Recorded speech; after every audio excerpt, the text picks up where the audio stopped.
Bon Dieu bénis nous, grâce bon Dieu couvre nous. C'est un réel plaisir pour moi encore capable de retourner rejoindre nous sur même plateforme ça. Gloire à Dieu côté n'a étudié ensemble avec ETEB qui c'est école théologie enseignement du Bon Berger. Nous notre 10e année avec étudiants nous donc nous espérons que grâce Seigneur pas suspendre vider sur vous d'une façon surnaturelle. Eh bien, avant même que nous fassions toute bagaille, nous pourrons prier pour nous capables de Seigneur à première place. Seigneur, nous disons merci, merci pour grâce, merci pour son fait, soit continuer à faire pour nous. Nous disons merci parce qu'on permet que nous ayons une chance, nous ayons un privilège pour nous capables de la partager par nous à travers la théologie, ça Seigneur Dieu. Eh bien, nous demandons que grâce, que Saint-Esprit soit capable d'envahir la vie nous. La vie nous toute, chaque monde qui a écouté, chaque étudiant, chaque étudiante, que grâce va encore vider sur d'une façon surnaturelle. Et nous demandons au Seigneur pour permettre que la théologie soit capable de faire un impact dans la vie chaque frère nous qui va suivre lui et chaque étudiant et étudiante nous. On va permettre qu'il y ait un peu de capacité et comme ça, ils sont capables d'apprendre pour réussir dans la carrière spirituelle. Nous demandons faveur ça comme ça, Seigneur, au nom de Jésus qui vit et qui a régné au siècle des siècles. Amen. Alléluia. Gloire à Jésus. Nous retournons encore pour nous saluer une autre fois, pour nous dire bienvenue dans l'école théologie ça. Donc, nous espérons que grâce Seigneur, Pape, c'est ce qu'on couvre. Je dis à nous qu'il y a un thème qui est vraiment important. C'est un thème qui est extrêmement important. Côté, nous allons parler sur le péché. Le péché, ça mettait tout problème sur la terre, dans l'univers, ça mettait tout problème entre Dieu et puis l'homme. Le péché, c'est ça qui, c'est barrière ça, c'est montagne ça, c'est rivière ça qui mettait en séparation entre nous-mêmes avec bon Dieu. Si c'est pour la première fois ou rencontrer ensemble avec nous sur canal ça, donc nous avons dit capable de rester connecté là ensemble avec nous, rester connecté là, abonner avec canal là et partager avec d'autres personnes comme ça.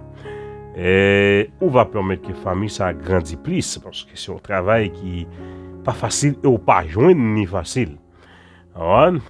Et ou plus souvent joindre un pile canal YouTube. Et on a fait bruit, on a tiré sur l'autre, mais joindre un canal de formation, de cours théologie gratuite pour capable apprendre, capable enseigner la parole de Dieu A plus B ça veut dire, li pas facile sous les autres. Parce qu'en pile monde c'est views y a cherché, en pile monde c'est like etc. Nous pas dire views là pas bon, nous pas dire like là pas bon, mais nous plus ouais intérêt pour nous capable instruire des hommes et des femmes dans la parole de Dieu. Là on joue et mettre la fait appel ensemble avec moi.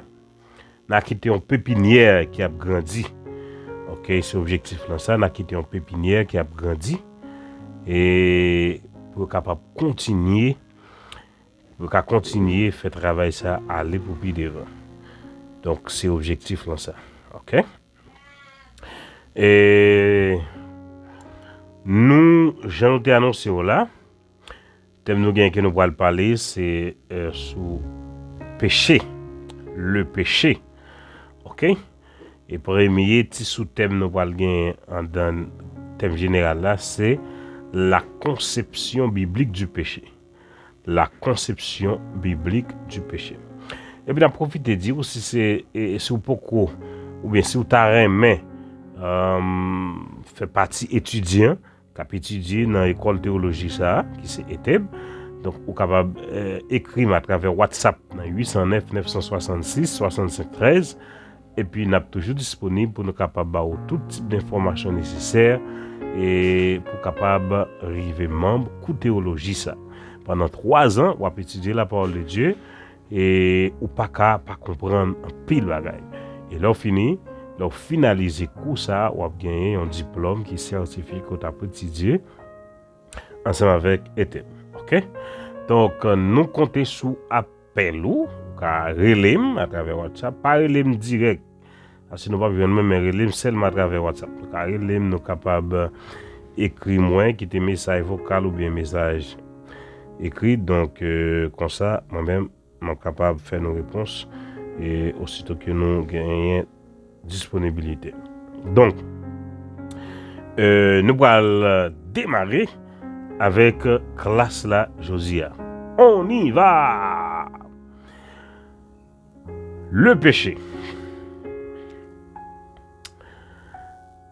Si sous thème nous gagnons, dans thème général là, c'est la conception biblique du péché. Nous parlons qui ça conception biblique du péché allié.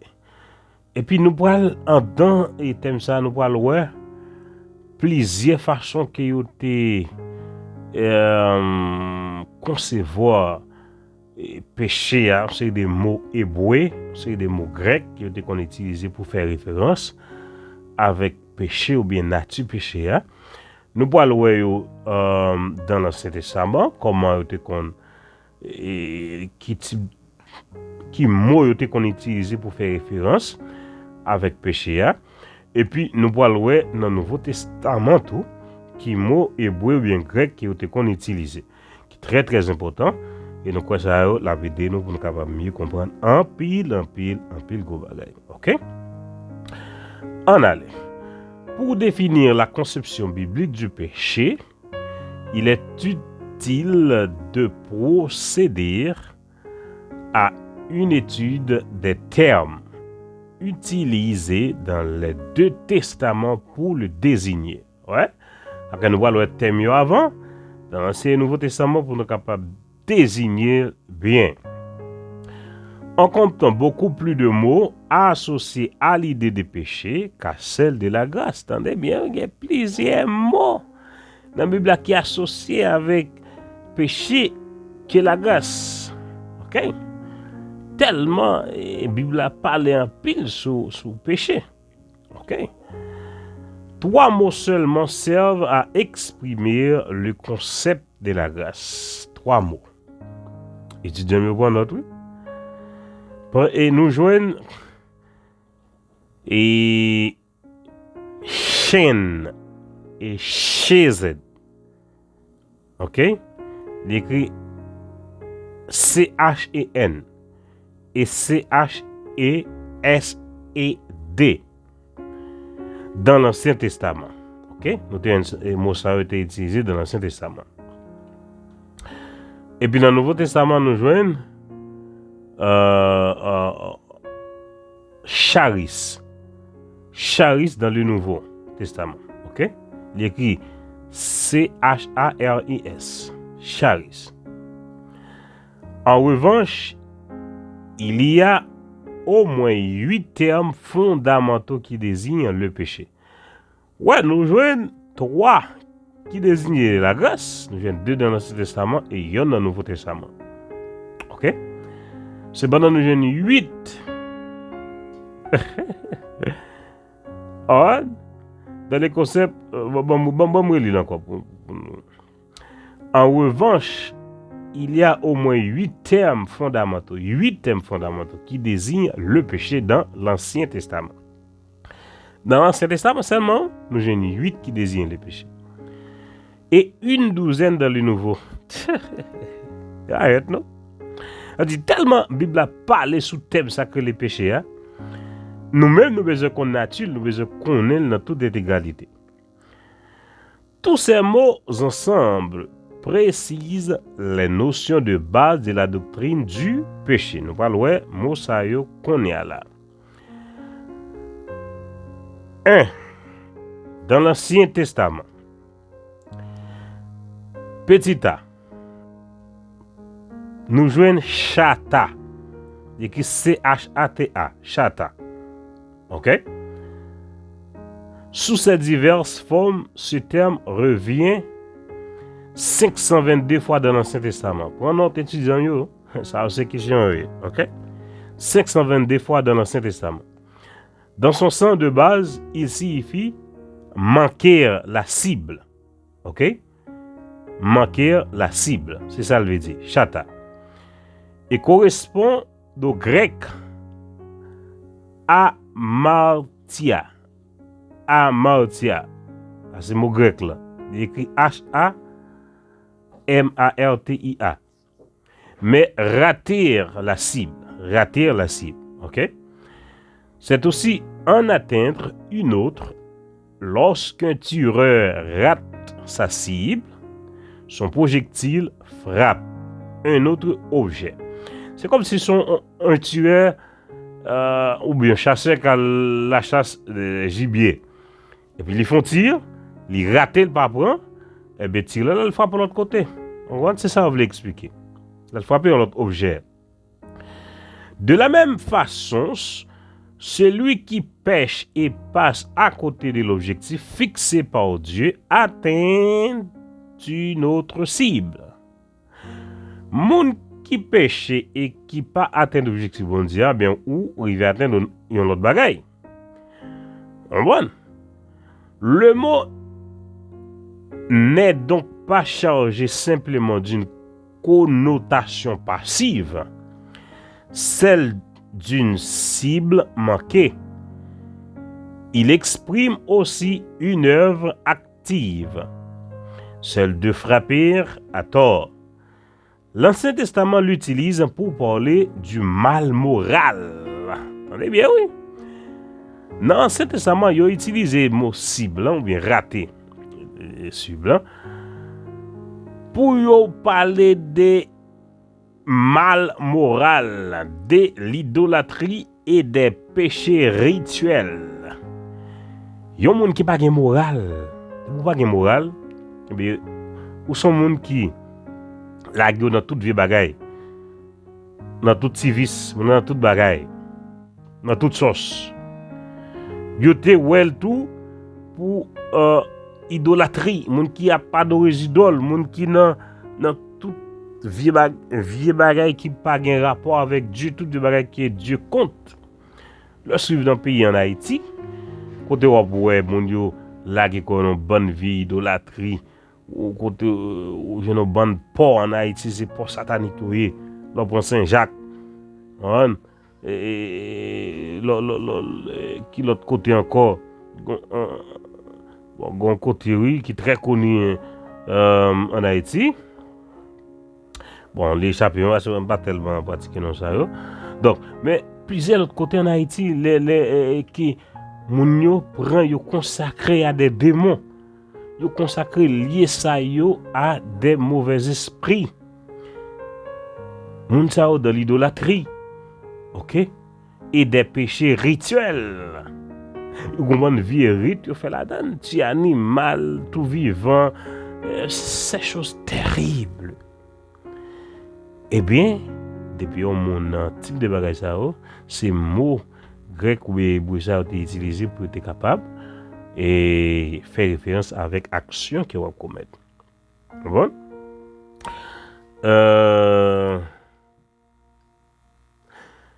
Parmi les passages importants, signalons. On regarde Exode 20, verset 20. D'abord référencié, on va pas seulement parler, mais on peut référencier.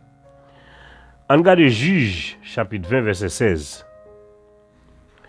On regarde Proverbe 8, verset 38. Proverbe 19, verset 2. Proverbe 8, verset 36. OK? Proverbe 8, verset 36. Proverbe 19, verset 2.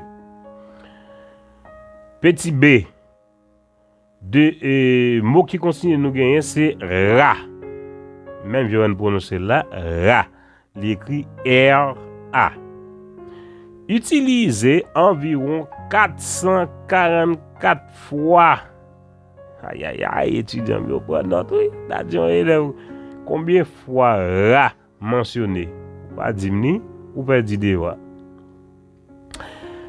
OK, 444 fois. Ce terme qui équivaut à kakos. Kakos, l'écrit K-A-K-O-S. Et poneros. Poneros, l'écrit P-O-N-E, accent circonflexe, R-O-S. dans le Nouveau Testament. A le sens fondamental de rupture ou de ruine. Ok? Il signifie souvent calamité et est fréquemment traduit par méchant. Il peut aussi bien indiquer quelque chose de nuisible qu'une chose moralement fausse. On regarde Genèse 3, verset 5, Genèse 38, verset 7, Juge 11, verset 27, Ésaïe 45, verset 7. Il est dit que Dieu créait la lumière et les ténèbres, la prospérité et l'adversité. Entre parenthèses, Ra, pour certains, Ra désigne ici les calamités, pour d'autres le mal. Dans ce dernier cas, le verset signifie que tout, y compris le mal, est inclus dans le plan de Dieu, même si la responsabilité des péchés commis incombe à la créature, jamais au Créateur. C'est très important, oui. Bon Dieu. Là, c'est souvent quelqu'un qui a un doute de ça, il y a quelqu'un qui dit pour qui ça. Et si bon Dieu a tout pouvoir, pour qui ça l'était ouais Adam avec Ève t'a pas faire péché, il pas t'interdit. Mais non, il te en bas en l'ordre. Pas à manger et puis il quitte avec propre volonté, il quitte avec libre arbitre. Ça veut dire ou contre qui ça pour faire, contre qui ça va faire, ou qu'a choisi faire, ou qu'a choisi pas faire. Donc bon Dieu pas gagné tort dans péché ni dans ça qui mal qui passé sur la terre. Parce que lui quitte l'homme avec propre volonté. OK? Petit c. L'autre mot nous joint qui continue c'est pécha. Pécha, il écrit P-E-S-C-H-A. OK? Nabao Libou. Le terme contient l'idée d'une rébellion et il est généralement traduit par transgression, voire transgression. OK, par transgression.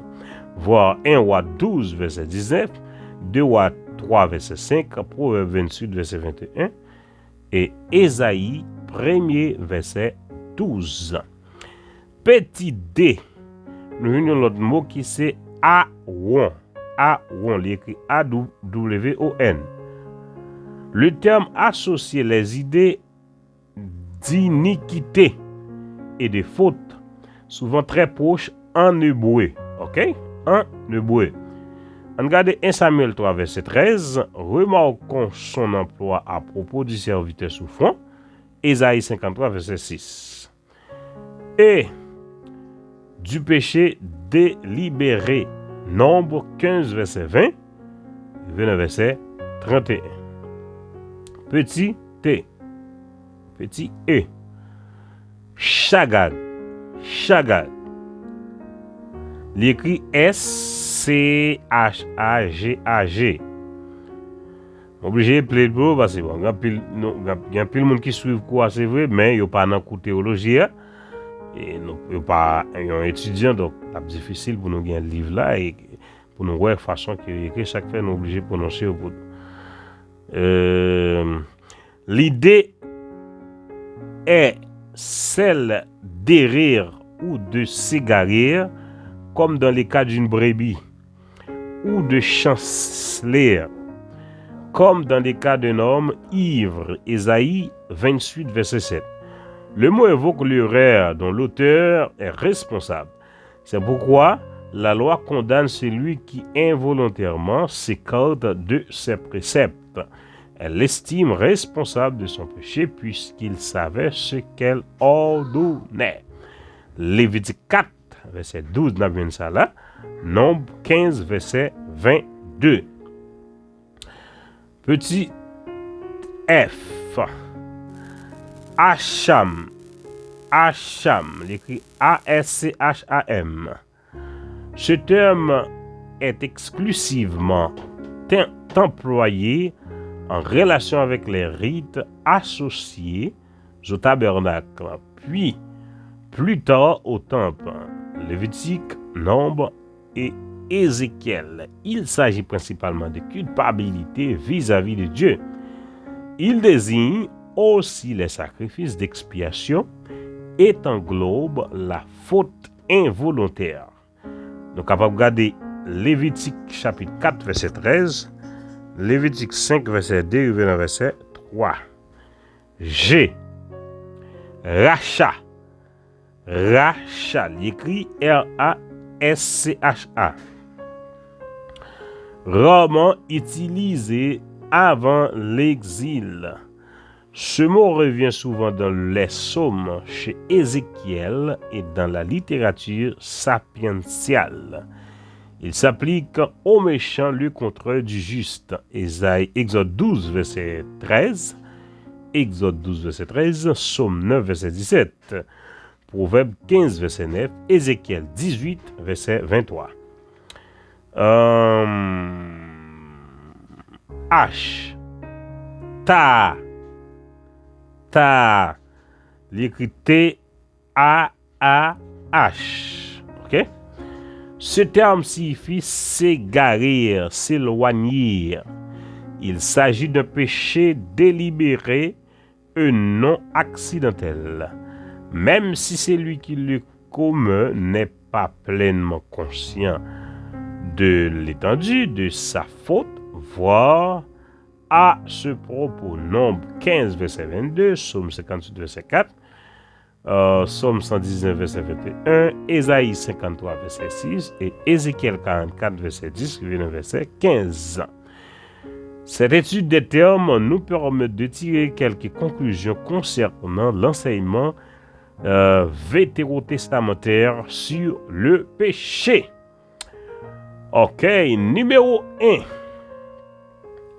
Le péché peut prendre plusieurs formes à cause de la variété des mots utilisés israélites. Prenez mieux conscience de la forme particulière que revêtait son péché.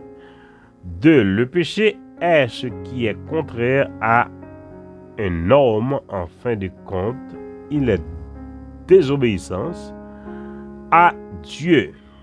Ok. 3.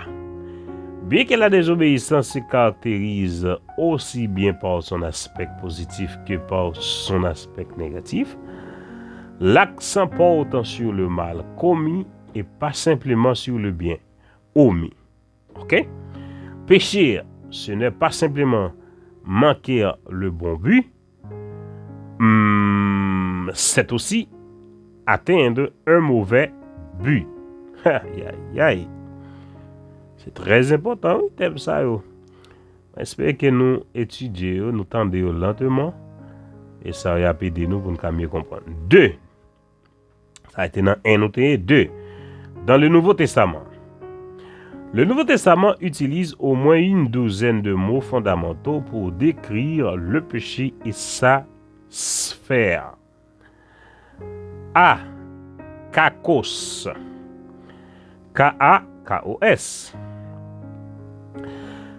Quand il est utilisé comme adverbe, le mot qui signifie mauvais désigne parfois ce qui est mauvais physiquement, c'est-à-dire la maladie. Marc 1er verset 32, mais employé le plus souvent comme adjectif, il s'applique au mal moral.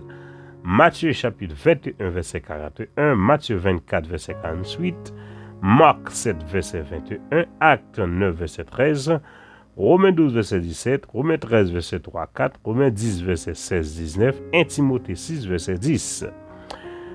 B. Poneros. Poneros. P-O-N et accent circonflexe R-O-S. Alors, il y a quelques dans nous déjà dans la phase Ancien Testament, mais qui répétait toujours dans le Nouveau Testament. Ok? Parce que qui signifie toujours le même bagage qui fait rapport avec le péché. Essayez que vous bien comprendre ça. Ce terme fondamental pour le mal concerne presque toujours le mal moral. Matthieu 7, 11, Matthieu 12, 39, Matthieu 15, 19, Actes 17, verset 5, Romains 12, verset 9, 1 Thessaloniciens 5, verset 22, Hébreux 3, verset 12, Hébreux 3, verset 12, 2 Jean,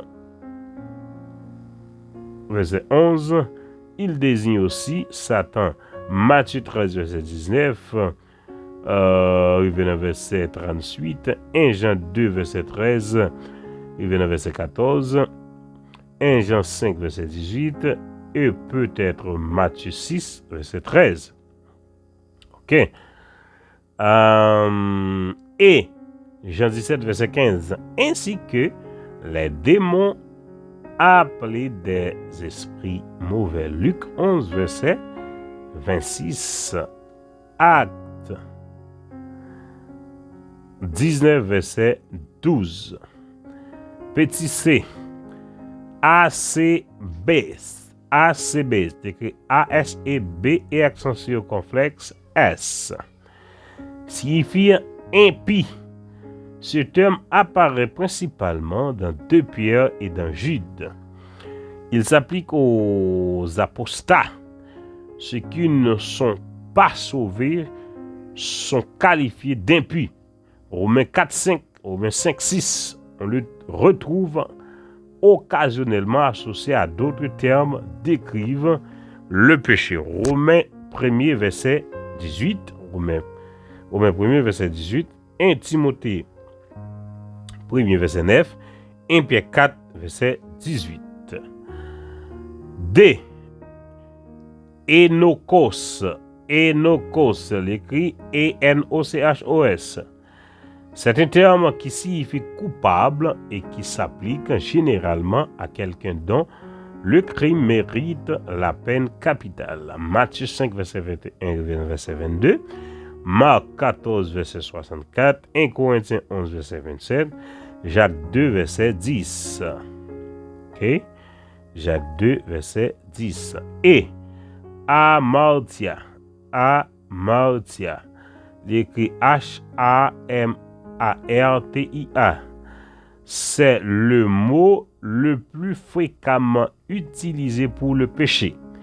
Il revient environ 227 fois sous différentes formes quand d'un auteur voulait un terme qui englobait tous les péchés, il se servait de celui-ci. Vous allez bien? Amartia lui-même il a utilisé très souvent, il est revenu 227 fois. Parce que les autres, ils voulaient parler de tout ça qui a rapport avec péché, et bien uniquement utilisé Amartia. OK? La métaphore qui se cache derrière lui est celle d'une cible manquée. Mais comme dans l'Ancien Testament, à la notion négative d'une cible manquée, autrement dit d'un bien omis, s'ajoute la notion positive d'une autre cible atteindre, c'est-à-dire d'un mal commis. Dans les évangiles, il est toujours utilisé dans le contexte du pardon ou du mal. Matthieu chapitre 1er, verset 21, Jean 1er, verset 29.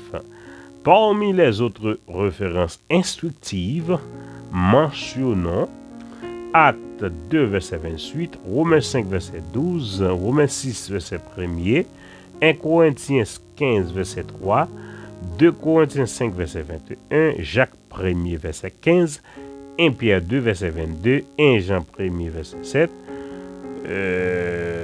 1 Jean 1er, verset 7, ok? Et puis, nous gagnons 1 Jean 2, verset 2 aussi, 1 Jean 2, verset 2, nous gagnons tout Apocalypse 1er, verset 5. Nous continuons F. Adikia. Adikia, l'écrit A-D-I-K-I-A. Ce nom décrit toute conduite injuste. Ok? Toute conduite injuste.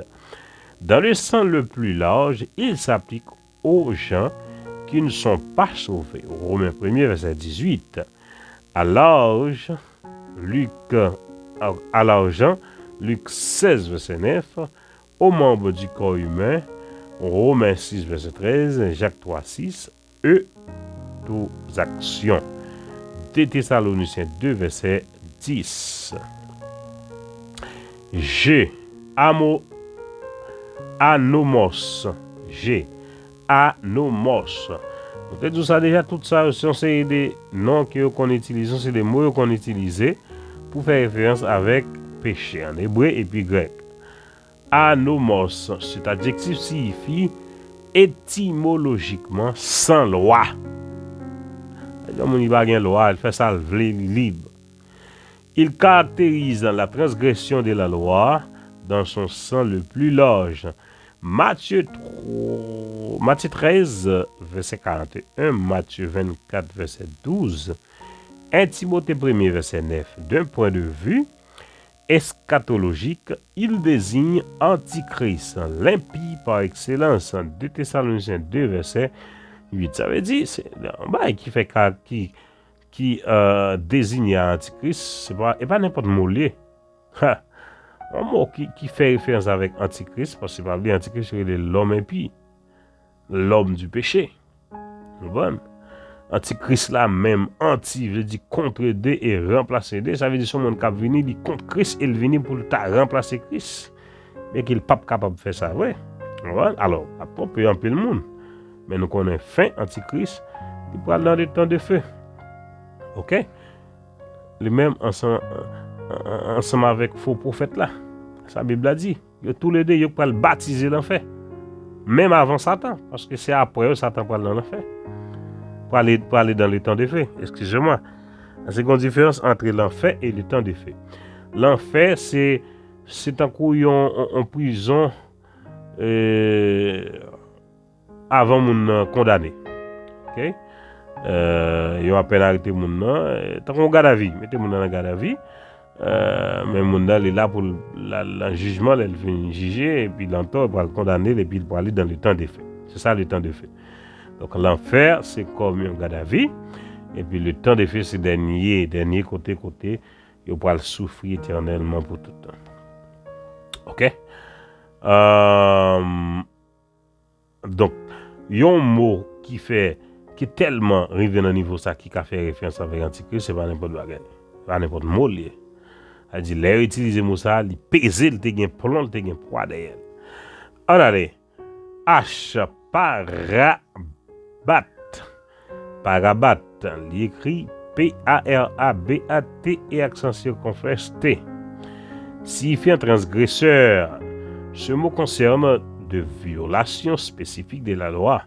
Romains 2, verset 23, Romains 5, 14, Galates 3, verset 19, Hébreux chapitre 9, verset 15.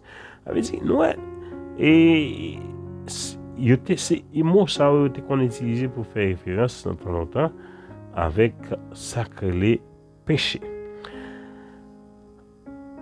Agnoïn, l'écrit A-G-N-O-E-I-N. Et ce verbe peut désigner le culte ouvert par ignorance à quelqu'un d'autre que le vrai Dieu. T'allez bien, oui? Acte 17, verset 23, Romains 2, verset 4. Mais cette ignorance rend la personne coupable de ce fait. Elle a besoin de l'expiation. Hébreux 9, verset 7. N'a continué. J, plana. Moi, non, c'est un verbe. Plana. Ce verbe signifie erreur de façon coupable. 1 Pierre 2, 25. Certains peuvent séduire les autres en les égards. Ok? En les égards. Matthieu 24, verset 5, verset 6. Mais ils peuvent aussi se séduire eux-mêmes. 1 Jean 1, verset 8. Satan égare le monde entier. Apocalypse 12, verset 9. Apocalypse 20, verset 3 et verset 8. K. Paraptoma. Ok? Moi, c'est paraptoma. L'écrit P-A-R-A-P-T au accent circonflexe M-A. Ce mot désigne l'offense et dans la plupart des cas une offense volontaire. Paul l'utilise à 6 reprises dans Romains 5, verset 15 jusqu'au verset 20. Ok, paraptoma. L. L'hypocrisie. Ce mot contient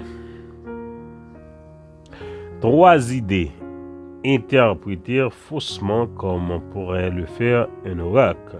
Jouer un rôle comme un acteur, accorder du crédit à une interprétation pourtant reconnue comme fausse. Ces différences semblent se conjuguer dans le péché de Pierre que Paul dénonce en Galates 2, 11, 21. Les faux docteurs de la fin des temps donneront de fausses interprétations. Eux se feront passer pour ce qu'ils ne sont pas. Ok? Et beaucoup suivront leur enseignement. 1 Timothée 4, 22. Les hypocrites se séduisent d'abord eux-mêmes en changeant le bien en mal. Ensuite, ils séduisent les autres. Telle est la terrible nature du péché. Nous pouvons tirer plusieurs conclusions de l'étude du péché dans le Nouveau Testament. Numéro 1. Le péché enfreint toujours une règle claire. 2. En fin de compte, tout péché est une révolte ouverte contre Dieu et une transgression de ses normes. 3. Le mal peut revêtir une grande variété de formes. 4. La responsabilité de l'homme est certaine et clairement énoncée. Numéro 3. Une définition. Pas oublier quand en général, nous, c'est le péché. Ok? Il est possible de définir correctement le péché en se servant de tous les termes qui servent à le décrire dans ses diverses formes, aussi bien dans l'Ancien Testament que dans le Nouveau. Une telle définition serait certainement exacte, mais longue. Il est possible de le décrire de la façon suivante: cible manquée de chasteté, méchanceté, rébellion, iniquité, égarement, perversion, errance, impiété, crime, anarchie, entre parenthèses, refus de toute autorité, transgression, ignorance, offense. Ok? D'une façon plus consiste, le péché a été défini comme la transgression de la loi. Entre parenthèses, d'après 1 Jean 3, 4, cette définition est correcte dans la mesure où la loi est conçue dans son sens le plus large. Le péché représente alors tout écart par rapport aux normes fixées par Dieu. Attendez bien, oui, qui ça péché, mes amis? Ok. Et tout écart, ok. Le péché représente alors tout écart par rapport aux normes fixées par Dieu. Tout ça, mon Dieu, fixé pour nous. De pour écarter, eh bien, c'est péché. Ok? Noir sur blanc. Strong en donne un exemple en le définissant comme le manque de conformité à la loi morale de Dieu, que ce soit en acte, en disposition ou en état. Attendez bien, oui? D'après Romains 3, verset 23, qui représente la gloire de Dieu comme reflétant sa personne, on peut définir le péché comme tout ce qui est contraire à la nature divine. Tout ça contraire avec la nature divine de Dieu, c'est péché. Et puis, pas dans la volonté de Dieu, les péchés. Alléluia. Boswell en donne la définition suivante. Finalement, le péché peut se définir comme étant tout ce qui, dans la créature, n'exprime pas la sainte nature de Dieu ou qui lui est contraire. Ok? Ou qui lui est contraire. Il est clair que la principale caractéristique du péché est de s'opposer directement à Dieu. Cette opposition peut aussi s'exercer contre la loi de Dieu. Toute définition qui ne tient pas compte de cette opposition n'est pas conforme à l'Écriture. Le cliché qui présente diverses catégories de péchés contre soi, contre les autres ou contre Dieu, omet le fait qu'en fin de compte, c'est contre Dieu qu'il est dirigé. Psaume 51, verset 6, Romains 8, verset 7. Romains 8, verset 7. OK? Que notre étude du mot et notre définition ne nous fassent pas perdre de vue combien le péché est terrible aux yeux d'un Dieu saint. OK? Habakkuk le dit bien. Tes yeux sont trop purs pour voir le mal et tu ne peux pas regarder l'iniquité. Habakkuk 1er, verset 13. Le péché est si dévastateur que seule la mort du Fils de Dieu peut l'ôter. Jean 1er, verset 29. Ok. Donc, nous, Jean péché à grave. Habakkuk, prophète Habakkuk, campé pour le dire clair. Dieu bon dit tellement saint, pas qu'à garder ça que les péchés. Et péché tellement grave, c'est seulement le sang de Jésus qui est capable de venir pour nettoyer péché et bon nous une liberté. C'est là qu'on a campé avec premier partie dans l'étude ça et dans la théologie basée sur péché. Donc nous espérons que grâce Seigneur pape suspendre. Venez sur n'importe doute ou bien écrire en commentaire écrire un commentaire en bas vidéo et puis pour nous capables aider mieux comprendre. Donc pas oublier c'est toujours frère Jean-Luc Sen qui est là pour aider mieux comprendre. N'a décrivez nature péché dans la théologie ça. Donc pas oublier faire des voix, partager ça avec un autre monde pour capable intéresser que parole bon Dieu rive plus loin. Donc que grâce Seigneur entouré, que grâce bon Dieu couvrir, que Seigneur remplit cœur, que Seigneur remplit la vie. Soyez riches, richement bénis. Au nom de Jésus de Nazareth. Que grâce bon Dieu couvre la vie.